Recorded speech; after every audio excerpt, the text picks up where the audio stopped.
నమస్కారం అందరికీ వరలక్ష్మి వ్రత శుభాకాంక్షలు. వరాలిచ్చే కల్పవల్లి, అష్టైశ్వర్యాలను ప్రసాదించే ఆ మహాలక్ష్మిని భక్తి ప్రవత్తులతో పూజిస్తే ఆ తల్లి తప్పకుండా కరుణిస్తుంది. ఈ రోజు మనం ఒక ప్రత్యేకమైన ఇంటికి వచ్చామండి. ఎక్కడికి వచ్చామో తెలుసా?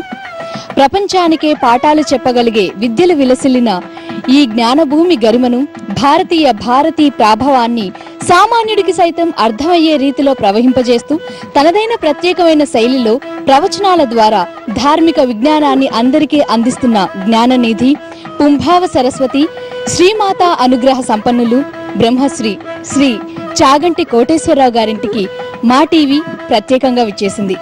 వారితో పాటు వారి సతీమణి శ్రీమతి సుబ్రహ్మణ్యేశ్వరి గారిని కూడా ఇప్పుడు మనం కలుసుకుందాం.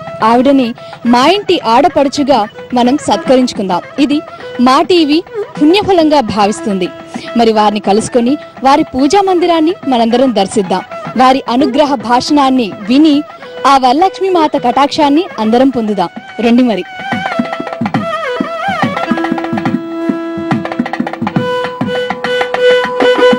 గురువు గారి ఇంటికి వచ్చేసామండి. లోపలికి వెళ్దాం, వారితో మాట్లాడదాం. హలో అండి, నమస్కారం. నమస్తే. ఆహా, నిజంగా వరలక్ష్మి వ్రత వైభవం అంతా ఈ ఇంట్లో కనిపిస్తోందండి. చాలా చక్కగా ఆహ్వానించారండి. అందరూ చాలా ట్రెడిషనల్ గా సాంప్రదాయంగా ఉన్నారు. అలాగే సుగంధ పరిమళాలన్నీ కూడా మమ్మల్ని ఆహ్వానిస్తున్నట్టుగా ఉన్నాయి. సుబ్రహ్మణ్యేశ్వరి గారు నమస్కారం అండి. పూజ అంతా అయిపోయిందా? చక్కగా జరుపుకున్నారా? చాలా బాగా చేసుకున్నారు. బాగా చేసుకున్నారు. మా టీవీ ఇవాళ ఇక్కడికి రావడం, ఇంతమందిని ఇలా కలుసుకోవడం నిజంగా చాలా అదృష్టంగా భావిస్తున్నామండి. చాలా సంతోషం. చాలా సంతోషం. మేము కూడా చాలా సంతోషిస్తున్నాం తల్లి. ముందుగా వాయినాలు ఇస్తామండి.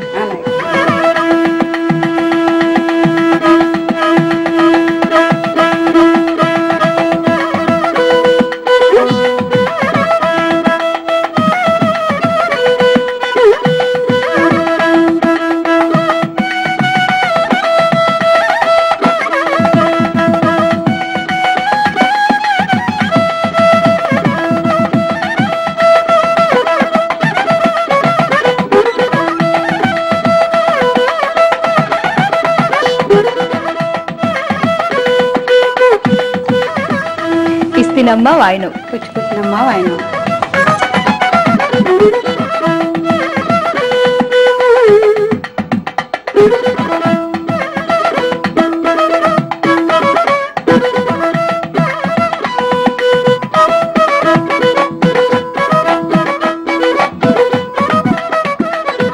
ముందుగా మీకు మా టీవీ అందిస్తున్న ఈ చీరను ఒక్కసారి అందరికి చూపిద్దామండి. ఎలా ఉంది, మీకు నచ్చిందో లేదో మీ అభిప్రాయం కూడా మేము తెలుసుకోవాలనుకుంటున్నాం.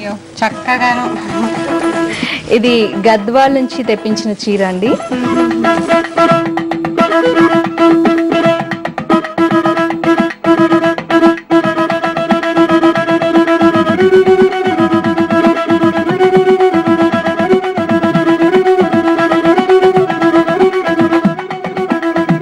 మీకు నచ్చిందా అండి? చాలా బాగుందమ్మా.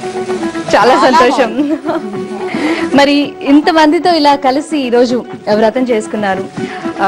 గురువు గారు చాలా చక్కగా మంచి మంచి ప్రవచనాలతో అందరికి చక్కటి విజ్ఞానాన్ని అందిస్తూ ఉంటారు. ఇప్పుడు మీ ద్వారా అసలు శ్రావణ మాసం ప్రత్యేకత ఏంటి, అందులోనూ వరలక్ష్మి వ్రతం విశిష్టత ఏంటి తెలుసుకోవాలనుకుంటున్నా. ఇది భవిష్యోత్తర పురాణంలో ఉందమ్మా. దీని గురించి భవిష్యోత్తర పురాణంలో చెప్పారు. ఏంటంటే పార్వతీదేవి అడుగుతుంది, కలియుగంలో ఆడవాళ్ళు సౌభాగ్యవంతంగా ఉండాలి అంటే ఏం చేయాలి స్వామి అని అడుగుతుంది. అడిగితే పార్వతీదేవికి శివుడు ఉపదేశం చేస్తాడు. వరలక్ష్మి వ్రతం చేసుకోవాలి, చేసుకుంటే చారుమతీదేవి కథ ద్వారా మన ఇప్పుడు ఆడవాళ్ళందరూ ఎలా చేసుకుంటే సౌభాగ్యవంతంగా ఉంటారు, సకల సుఖాలతో ఉంటారో స్వామి సెలవిస్తారు. దాని ప్రకారం ఇప్పుడు అందరం చక్కగా ప్రతి ఇంట్లోనూ ఈ వరలక్ష్మి వ్రతం చేసుకుంటారు. అందరూ సౌభాగ్యంతో ఉండాలి, ఆనందంగా ఉండాలని చెప్పి ఈ వ్రతం ఆచరిస్తారు. నేను అలాగే చేసుకున్నాను. అలాగే సాధారణంగా అంటే శ్రావణ మాసంలో వరలక్ష్మి వ్రతం రోజే కాకుండా మిగతా శుక్రవారాలు పాటించవలసిన విధి విధానాలు ఏమైనా ఉన్నాయా? ప్రతి ఆడది సౌభాగ్యవంతు సువాసిని ప్రతి శుక్రవారం చేసుకోవచ్చు. చక్కగా అమ్మవారిని పెట్టుకుని అమ్మవారికి కుంకుమ పూజ చేసుకుని పసుపు కుంకాల గురించే కదా ఈ నోమంతా పెళ్ళయ్యాక చేసేదంతా. మనం భర్త ఆనందంగా ఉండాలి, భర్త అలా కలకాలం ఉండాలి, వాళ్ళ చేతుల మీదుగా మనం వెళ్ళాలి అన్న ఆలోచనతోనే ఆడది ఉంటుంది. అందుకని చెప్పేసి ప్రతి ఆడది ప్రతి శుక్రవారం చేసుకుంటుంది. అలాగే మిగిలిన శుక్రవారాలు కూడా చక్కగా కుంకుమ పూజ చేసుకుని మనకు తోచిన రీతిలో మనం నైవేద్యాలు పెట్టుకుని మనం చేసుకోవచ్చు. ఇది పౌర్ణమి ముందు శుక్రవారం, ఇది వరలక్ష్మి వ్రతం కింద ఇది చేసుకుంటాం. ఈ రోజుల్లో అంటే ఈ తరం ఎంతో మార్పు వచ్చింది, జనరేషన్ చేంజ్. అంటే మీలాంటి వాళ్ళ వల్ల మన సంస్కృతి సంప్రదాయాలు ఏంటి, ఏ విధంగా ఉన్నాయి, మానవతా విలువలు, వీటి గురించి తెలుసుకుంటున్నాం. మరి ఇప్పటి కాలం మాలాంటి అమ్మాయిలకు మీరిచ్చే సందేశం ఏంటి, ఎలా జరుపుకోవాలంటారు, మేము పాటించవలసిన విలువలు ఏంటి? మీరు పాటించవలసిన విలువలు అంటే ఏముందమ్మా, అందరూ చక్కగా ఈ పూజలు వ్రతాలు అన్నవి పెద్దవాళ్ళ దగ్గర నుంచి మనకు వచ్చిన సాంప్రదాయం. మన సాంప్రదాయాన్ని నిలబెట్టి చక్కగా మన సంస్కృతిని మన సాంప్రదాయాన్ని చాటి చెప్పే ఆడవాళ్ళ వల్లే ఈ దేశం నిలబడుతుంది. ఏదైనా సరే ఆడదాని వల్లే, ఇంటి గౌరవం అంతా ఆడదాని వల్లే, మగవాడికి వచ్చే గౌరవం కీర్తి ప్రతిష్ట అంతా ఆడదాని వల్లే. అందుకని చెప్పి ఆడది ఆనందంగా ఉండి వచ్చే వాళ్ళని ఆదరించి పసుపు కుంకాలు పెట్టుకుంటూ చక్కగా సౌభాగ్యవంతంగా కళకళలాడుతూ ఇంట్లో తిరిగితే లక్ష్మీదేవి ఎప్పుడూ ఇంట్లోనే ఉంటుంది. మీ మాటలు వింటుంటే చాలా సంతోషకరంగా ఉంది. మరి అంటే ఇప్పుడు మీతో మాట్లాడుతున్నప్పుడు చక్కగా ఇలాంటి విలువల్ని మేము పాటిస్తూ సాంప్రదాయబద్ధంగానే ఉండాలి అనుకుంటాం. అంటే సాంప్రదాయ పద్ధతుల్ని పాటించాలా, మోడర్న్ గా మారిపోతూ ఇప్పుడు కాలానికి తగ్గట్టుగా ఉండాలా? ఇప్పుడు కాలానికి తగ్గట్టుగా ఉండాలా అంటే మన అభిప్రాయాల ప్రకారం ఉండొచ్చు, కానీ వెర్రితల్లు వేయకూడదు. వెర్రితల్లు వేయకుండా మన సాంప్రదాయాన్ని మన సంస్కృతిని మనం అలవాటు చేసుకుని దాన్ని కంటిన్యూ చేస్తూ, మరీ పూర్వకాలం వాళ్ళలో ఉండవని ఎవరూ చెప్పలేరు, ఇప్పుడు ఉండలేరు కూడా. కాకపోతే మన సంస్కృతిని సంప్రదాయాన్ని ఎప్పుడూ వదలకూడదు. ఇలా బిజీగా ఉంటూ కూడా మాతో ఇలా టైం స్పెండ్ చేయడం మాకు చాలా ఆనందంగా ఉంది. ఆ అదృష్టాన్ని నిజంగా మాకు కల్పించారు. మరి మా టీవీ ఇలా వినూత్నంగా ఆలోచించి సాంప్రదాయాన్ని పాటించాలనే ఆలోచనతో కొన్ని సంవత్సరాలుగా ఆనవాయితీగా శ్రావణ మాసంలో ప్రత్యేకంగా ఆడపడుచులను కలుసుకుంటూ వారి పూజా విధానాలను తెలుసుకుంటూ అందరికీ తెలియజేస్తూ ఇలా వాయినాలను ఇస్తోంది, పట్టు చీరలను అందిస్తోంది. మీ అభిప్రాయం ఏంటి? ఇది ఎంతవరకు సమంజసం? చాలా మంచి పని చేస్తున్నారమ్మా. ఇది దీనివల్ల మన సంస్కృతి ఏంటి, మన సాంప్రదాయం ఏంటి, భారతదేశం అంటే ఏమిటి ప్రపంచ వ్యాప్తంగా పెడుతుంది, అందరికీ తెలుస్తుంది, వాళ్ళు కూడా పాటిస్తారు. ఇప్పుడు తెలియని వాళ్ళు చాలా మంది ఉంటారు, వాళ్ళకు కూడా దీనివల్ల విజ్ఞానం వస్తుంది కదా. అందుకని చాలా మంచి పని చేస్తున్నారు. చాలా సంతోషం అమ్మ. మీలాంటి వారి బ్లెస్సింగ్స్ మాకు ఎప్పుడు కావాలి. శ్రావణ మాసం విశిష్టత మీరు చెప్తారా? అంటే మీ దృష్టిలో ఏంటి, పండుగలు ఎలా జరుపుకోవాలి? పండుగలు అనేవి మన సంస్కృతి సాంప్రదాయాలకి చిహ్నాలు కాబట్టి, శాస్త్రం అనేది మరుగున పడిపోతుంది కాబట్టి, ఇప్పుడు పెద్దవాళ్ళు చెప్పినట్టుగా మా గురువు గారు చెప్తున్నారు, శాస్త్రాన్ని పరిశీలించి శాస్త్రంలో మాకు తెలిసిన విషయాలన్నీ చెప్తున్నారు కాబట్టి వాటన్నిటినీ మనం అమలు పరిస్తే వ్యక్తిత్వం పెరుగుతుంది, దాన్ని బట్టి పిల్లలను కూడా ఆ సంస్కృతి బాటలో నడిపించడానికి అవకాశం ఏర్పడుతుంది. కాబట్టి ఆ తోవలో పండుగలన్నీ చేసుకోవాలి. చేశామంటే చేశామన్నట్టు కాకుండా శాస్త్ర ప్రమాణానికి అనుగుణంగా పెద్దలు చెప్పిన పద్ధతిలో చేయాలి. ఏమవుతుందంటే సంస్కృతిని పునరుద్ధరించడానికి అవకాశం ఏర్పడుతుంది. పద్ధతి ప్రకారం చేయాలి, నామమాత్రంగా చేసుకోకూడదు అని చెప్తున్నారు. ఇక్కడ పెద్దవారు ఉన్నారు, మరి వీరి ద్వారా విందాం. మీరు చెప్పండి, శ్రావణ మాసం పూజలు ఏ రకంగా జరుపుకోవాలి, అసలు ఎందుకు జరుపుకోవాలి? శ్రావణ మాసం పూజలు సాంప్రదాయబద్ధంగా ఆడవారు తమ భర్త, తమ బిడ్డలు, తన కుటుంబం, వారే కాకుండా మన చుట్టుపక్కల వాళ్ళందరూ కూడా ఆయురారోగ్య ఐశ్వర్యాలతో ఉండడానికి ఆ లలితా పరాభట్టారిక ఆ రూపమైనటువంటి లక్ష్మీదేవిని శ్రావణ మాసంలో ప్రతి శుక్రవారమే కాకుండా మిగిలినటువంటి రోజుల్లో కూడా శుక్రవారాల్లో కూడా మనం చెయ్యాలి తప్పకుండా. ఎన్ని సంవత్సరాలుగా మీరు ఈ వ్రతాన్ని చేస్తున్నారు?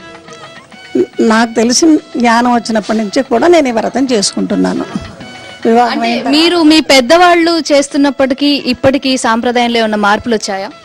ఏమీ మార్పు లేదమ్మా. మార్పులు ఏమిటంటే అలంకారాల్లో కొంచెం ఎక్కువగా ఉంది, అంతే తేడా. అంతకు మించి కదా చేసే పద్ధతి మిగిలినటువంటి వాటిల్లో ఏమీ మార్పు లేదు. ఇప్పుడు ఎక్కువగా మోడర్న్ ఈ వస్తువులన్నీ వచ్చాయి కనుక ఎక్కువ అలంకారం.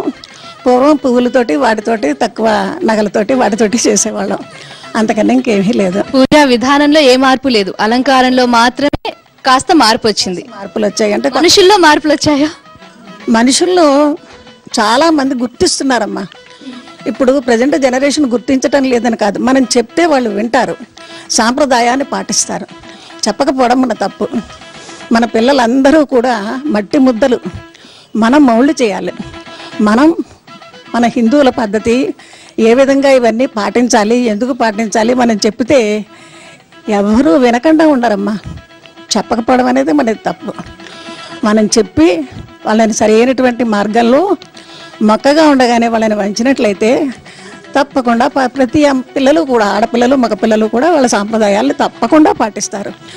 ఎంతోమంది గురువుగారి ప్రవచనాల వల్ల విదేశాల్లో కూడా చిన్న చిన్న పిల్లలందరూ కూడా వాళ్ళు అడుగులు చేసుకోవడం, తర్వాత ఈ కార్యక్రమాలన్నీ పాటించడం, అక్కడ కూడా వరలక్ష్మి వ్రతాలు చేసుకోవడం అన్నీ చేసుకుంటున్నారు.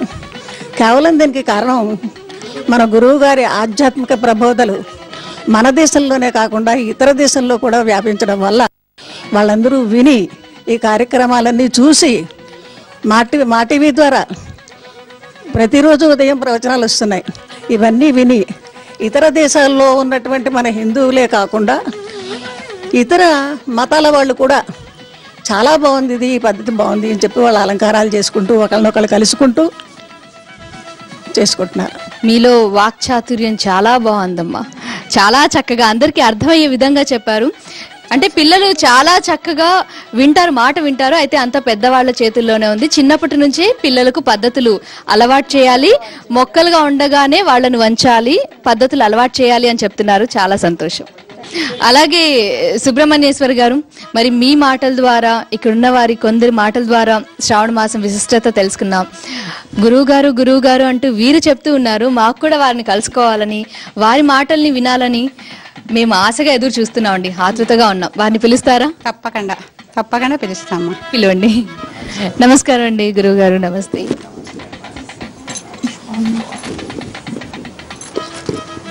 గురువుగారు, ముందుగా మీకు వరలక్ష్మి వ్రత శుభాకాంక్షలు అండి. చాలా సంతోషం అమ్మా. మిమ్మల్ని సాధారణంగా మేము టీవీలో చూస్తూ ఉంటాము. ఇవాళ నేరుగా మీ అనుగ్రహ భాషణాన్ని వినడానికి మేము ఇక్కడికి విచ్చేసాము. మీరు ఈ అదృష్టాన్ని కల్పించడం చాలా సంతోషంగా ఉంది. మీ మాటల్లో శ్రీ మహాలక్ష్మి యొక్క వైభవాన్ని వివరిస్తే మేము వినాలనుకుంటున్నాం. శ్రీ మహాలక్ష్మి యొక్క వైభవాన్ని కోరుకోనటువంటి వాడు ఎవరు ఉండడు లోకంలో.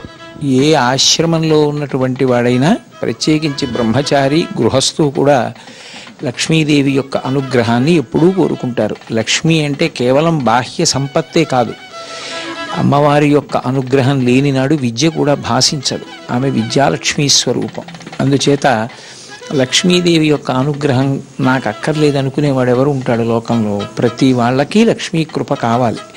అందుకని అందరూ అమ్మవారి అనుగ్రహానికి పాత్రులు అవడానికి అత్యంత ప్రధానమైన నైమిత్తిక తిథిగా ఋషుల చేత నిర్ణయం చేయబడినటువంటిది ఈ శ్రావణ మాసంలో వచ్చే పౌర్ణమికి ముందు వచ్చే శుక్రవారం వరలక్ష్మి వ్రతం చేయవలసినటువంటి తిథి.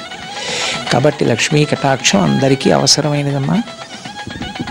ముఖ్యంగా వరలక్ష్మి వ్రతం అంటే ఆడవాళ్లే ప్రత్యేకంగా జరుపుకుంటూ ఉంటారు. ఆడవాళ్లకు మరి మీరిచ్చే సలహాలు ఏమైనా ఉన్నాయా? అంటే మగవాళ్ళు ఒకవేళ అమ్మవారిని పూజించాలంటే ఏ రకంగా వాళ్ళు పూజించాలి? ఆడవాళ్ళకి ప్రత్యేకంగా ఇచ్చే సలహా అంటూ నేను చెప్పక్కర్లేదు. వ్రతం చేసిన తర్వాత చారుమతి వృత్తాంతంలోనే ఉంది. చారుమతికి మహాలక్ష్మి ఎందుకు ప్రత్యక్షమైంది అంటే, వృద్ధులైనటువంటి అత్తమామల్ని అంత చక్కగా సేవించింది, భర్తని అనుగమించింది, అనేకమైనటువంటి కళలయందు ప్రవేశమున్నది అయినప్పటికీ కూడా అది ఈశ్వర కైంకర్యంగా వాడింది తప్ప అతిశయానికి ఎప్పుడూ పోలేదు. ఒక స్త్రీకి ఉండవలసినటువంటి ప్రధాన లక్షణం పతివ్రతా ధర్మం, భర్తని అనుగమించడం. సనాతన ధర్మంలో అదే జీవం ఆడదానికి. ఆ పతివ్రతా ధర్మాన్ని పాటించింది కాబట్టి లక్ష్మీదేవి అనుగ్రహించి ప్రత్యక్షమై వ్రతకల్పాన్ని ఆవిడే ఉపదేశం చేసింది. కాబట్టి నేను ప్రత్యేకంగా చెప్పేదేం లేదు. రామాయణం చెప్పినా, భాగవతం చెప్పినా, భారతం చెప్పినా, భవిష్యోత్తర పురాణం చెప్పినా, చారుమతి వృత్తాంతం చెప్పినా ఒక్కటే చెప్తుంది. స్త్రీకి ప్రధానమైన ధర్మం ఏది అంటే పతివ్రతా ధర్మం. భర్తని అనుగమించడమే. బండికి 2 చక్రాలు సమానంగా పరిగెత్తినప్పుడే ఆ బండి నడుస్తుంది. 2 చక్రాలు ఎగుడు దిగుళ్ళు అయిపోతే సంసార రథం నడవదు. అందున ప్రధాన స్థానం స్త్రీది కాబట్టి భర్తని అనుగమించడంలో శాంతి సౌఖ్యాలు ఉంటాయి. అదే ఆడవాళ్ళకి చారుమతి వృత్తాంతం చెప్పిన సందేశం. మరి ఆడవాళ్ళకి వరలక్ష్మి వ్రతం అనేది నిజంగా ఒక వరం లాంటిది, అమ్మవారి కృపకు పాత్రలు అవ్వడానికి. మరి మగవారు అమ్మవారి కరుణకి ఎలా పాత్రలు అవ్వాలి? అమ్మవారి కరుణకి పాత్రుడవడానికి పురుషుడు ప్రతిరోజు పూజ చేస్తాడు. పూజకి సంబంధించిన సంకల్పంలో ధర్మపత్ని సమేతస్య అనుంది, కానీ పతి సమేతస్య అని ఆడవాళ్ళు చేయరు. నిత్య పూజ మగవాడు చేస్తాడు. 365 రోజులు చేస్తాడు. అందుకని వాళ్ళకి లక్ష్మీ కటాక్షానికి అభ్యంతరం ఏమీ ఉండదు. ఇక ఆడది ఎందుకు చెయ్యాలి నైమిత్తిక తిథుల్లో వ్రతకల్పం అంటే, ఆడదానికి శాంతి, ఆడది కోరుకునేది లోకంలో ఒక్కటే.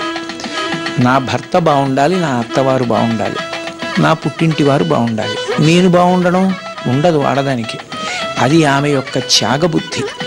తన అత్తవారు, తన భర్త, తన పుట్టింటి వారు బాగుండడమే తను బాగుండడం.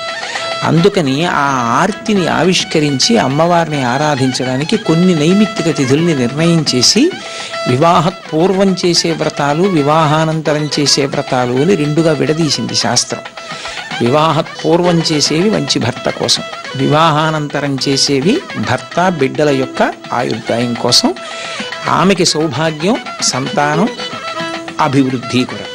అందుకని ఆడవారికి నైమిత్తిక తిథులు ఉంటాయి, కానీ మగవారికి 365 రోజులు పూజ ఉంటుంది. అందుకని వాళ్ళకి మళ్ళీ లక్ష్మీ కటాక్షానికి వేరే వాళ్ళు వ్రతాలు చేయడం అనేది నిర్దేశింపబడలేదు. ఇది కారణం. చాలా సంతోషం అండి. మరి మా టీవీ కొన్ని సంవత్సరాలుగా ఇలా ఆంధ్రప్రదేశ్లోనే కాకుండా తెలుగు వారు ఎక్కడుంటే అక్కడ వారికి ప్రత్యేకంగా శ్రావణ మాసం అంటూ వారిని మా ఆడపడుచులుగా మార్చుకుంటూ వారికి పట్టు చీరలు అందిస్తూ వాయినాలు అందిస్తూ ఉంది. మరి ఈ సాంప్రదాయం గురించి మీ అభిప్రాయం ఏంటి? నేను ఎప్పుడూ సంప్రదాయాన్ని గౌరవిస్తాను. శ్రావణ మాసం అనేటటువంటిది లక్ష్మీ సంబంధం. అందుకని ఆడవాళ్ళు చక్కగా ఇంట్లో వ్రతం చేసుకోవాలి. వాళ్ళకున్న దాంట్లో పేరంటం చేసుకుంటారు. 10 మంది ముత్తైదువుల్ని పిలుస్తారు, వాయినం ఇస్తారు. వేరొకరి ఇంటికి ఎడతారు, పసుపు కుంకాలు అందుకుంటారు. మాటి మిగిలినటువంటి ఆడవాళ్ళందరినీ తమ సోదరునిలుగా భావించి వాళ్ళకి పసుపు కుంకాలు, వస్త్రము ఇచ్చి గౌరవించడం చాలా సంతోషించదగ్గ విషయమే. అందులో అభ్యంతర పెట్టడానికి కానీ, ఇలా ఉంది ఏమిటి అనడానికి కానీ ఏమీ లేదు. ఎంతో సంతోషించదగ్గ విషయాన్ని మీరు చేస్తున్నారు. మరి ఈ తరంలో మీరు ఎంతో మందిని చూస్తూ ఉన్నారు. వారు జరుపుకునే వరలక్ష్మి వ్రత విధానంలో కానీ ఏమైనా మార్పులు కావాలనుకుంటున్నారా? అంటే ఏమైనా తెలిసి తెలియక ఏమైనా పొరపాట్లు చేస్తున్నారని మీరు భావిస్తున్నారా? నేను ఒకటి చెప్తాను వినండి. అమెరికాలో ఉంటే వస్త్రధారణ మారచ్చు, రష్యాలో ఉంటే వస్త్రధారణ మారచ్చు, భారతదేశంలో ఉంటే వస్త్రధారణ మారచ్చు, గాలి పీల్చడం మారదు. అలాగే తప్పో ఒప్పో అనేటటువంటిది తెలియక చేసేది. కానీ వ్రతం చెయ్యాలన్న ఆర్తి మాత్రం ఈ దేశానికి జీవగర్ర. అది అంతర్లీన సిద్ధాంతం. ఏ ఆడదానికి భర్త బిడ్డలు సంతోషంగా ఉండాలని కోరుకోదు. అందుకని వాళ్ళకి ఏదైనా తెలియక పొరపాటు చేశారనుకోండి, ఎత్తి చూపించడానికి, విమర్శించడానికి పెద్దరికాలు లేవు, తెలియ చెప్పడానికి ఉన్నాయి. కాబట్టి వాళ్ళకి తెలియదన్నమాట, తప్పులన్నమాట ఏర్పడదు. అది క్షమించేది అమ్మవారు.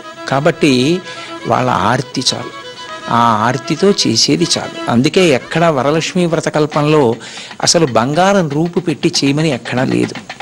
అందులో ఉన్నది ఏమిటి అంటే, వస్త్రం వేసి తండుల రాసి పోసి ఒక కలశ పెట్టి పూజ చేసుకోమని చెప్పారు. ఒక తోరాన్ని 9 గ్రంథులకు పూజ చేసి కట్టుకోమని చెప్పారు. ఇంత డబ్బుంటే చేసుకోగలరన్న నియమం అందులో ఏం లేదు. ఆర్తితో చేసింది. అసలు నిజంగా చెప్పాలంటే చారుమతి పూజలు చేస్తే ప్రత్యక్షమైందని లేదు, పతివ్రత ధర్మానికి సంతోషించింది. కాబట్టి తప్పన్న మాట ఎక్కడ ఉత్పన్నం అవుతుంది? అసలు తప్పన్న మాటే లేదు. నిండైన భక్తితో అమ్మవారిని పూజించాలి. నిజంగా కాకినాడ రావడం, అక్కడ మిమ్మల్ని కలుసుకునే మహద్భాగ్యం మాకు ఇవ్వడం నిజంగా చాలా సంతోషకరంగా ఉంది. శ్రీ మహావిష్ణువు లక్ష్మీదేవిని చూసినంత సంతోషంగా ఉంది. ఎందుకంటే ఈ ఇల్లు దేవాలయంలా ఉంది. ఎక్కడ చూసినా మనం అలంకార ప్రాయంగా ఏవేవో వస్తువుల్ని పెడుతూ ఉంటాం, కానీ ఇక్కడ అలంకరణ సామాగ్రి అని చూస్తే మాత్రం రకరకాల దేవుళ్లే ఉన్నారు. దేవుళ్లే వివిధ రూపాల్లో వివిధ ఆకృతుల్లో ఉన్నారు. అంటే మీకు దేవుళ్ళు అంటే ప్రత్యేకంగా అడగాల్సిన అవసరం లేదు, మరీ అంత ఇష్టమా? ఎక్కడ ఏది ఇష్టం ఉంటుందో ఆ ఇష్టాన్ని బట్టి ఆ స్వభావం ఏర్పడుతుంది. సినిమాలంటే బాగా ఇష్టం అనుకోండి, అందాల రాముడు సినిమా గురించి అడిగితే 70 ఏళ్ళు వచ్చినా చెప్తారు. అంతటా భగవతత్వాన్ని చూసి సంతోషించేటటువంటి స్థితి ఏర్పడింది అనుకోండి, అన్నీ భగవన్మూర్తులు ఉండడం పెద్ద విశేషం ఏముందమ్మా. అది మీ గొప్పతనం. మీరు ఆత్మతో అలా చూస్తూ ఉన్నారనుకుంటాను. అంటే పరమాత్మతో భావించాలి, ప్రతిదాన్ని మనసుతో చూడాలి, మనసుతో ప్రేమించాలి అంటారు కదా. మంగళ హారతి రే ధనలారలీడు సాకేత పతికి మంగళ హారతి రే ధనలారలీడు మదికి సొంపుగల్గ జేయు సద్గుణ వతికి మానవతి సీత మదికి సొంపుగల్గ జేయు సద్గుణ వతికి మానవతి శ్రీ సీత పతికి మంగళ హారతి.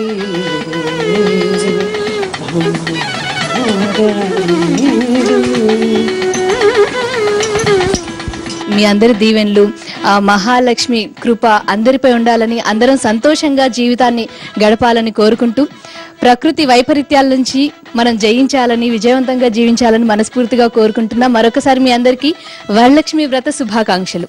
ధన్యవాదాలండి. Thank you so much.